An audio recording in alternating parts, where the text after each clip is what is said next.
ኢትዮጵያ የህዳሴን ግድብ የሚተካከል ለሰላማዊ ዓላማ ብቻ የሚውል የኒውክሌር ፕላንት በቅርቡ ስራ ትጀምራለች። የኒውክሌር ኃይል ደግሞ ተጨማሪ ኃይል የሚሰጥ ነው። የህዳሴ ግድቡን ኃይል መስጠት የተሟላ ያደርገዋል ማለት ነው። አሁን ደግሞ ኒውክሌርን በሰላማዊ ጥቅም ስራ እናውላለን ብሎ ፓርላማ ትናንት ያጸደቀው እሱ ትልቅ ተስፋ የሚሰጥ ነው። ኃይል ነው የሚሰጠው ኒውክሌር። ምክንያቱም በቂ አይደለም። 137 ሚሊዮን ህዝብ እስካሁን ድረስ 45 አካባቢ ነው የተደረሰ መብራት፣ 55 አላገኘም። ከዚህ ቀጥሎ ደግሞ የጋዝ ምርት አለ። እንግዲህ የወጣው ምርት አለ። ከወጣው ምርት 3-4 እጥፍ የሚሆን ሌላ ተጨማሪ ጋዝ እንዲወጣ ደግሞ ፕሮጀክት ተጀምሯል።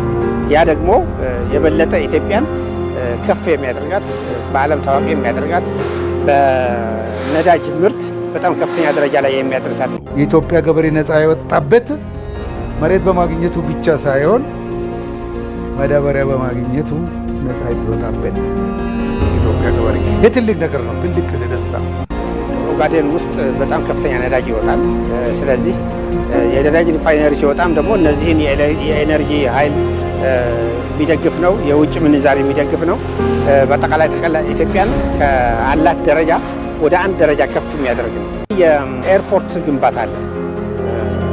እንግዲህ ይሄ በጣም ወደ 10 ቢሊዮን ዶላር ይፈጃል ይባላል እና ይሄ ደግሞ ያለውን ከአፍሪካ ያለውን ኮኔክቲቪቲ ከዓለም ጋር ያለውን ኮኔክቲቪቲ የሚያሳድግ ኢትዮጵያ ከበለጸጉትና ካልበለጸጉት ሀገራት ጋር ያላት ግንኙነት በጣም በከፍተኛ ደረጃ የሚያዳብር ከፍተኛ ፕሮጀክት ነው እና ይሄም እንደራሱ አንዱ ትሩፋት ነው። እነዚህ 7 የጉባ ትሩፋቶች ኢትዮጵያ በቀጠናው ብሎም በዓለም የሚኖራትን አቅም በብርቱ የሚያደረጅ ስለመሆኑ ይገለጻል።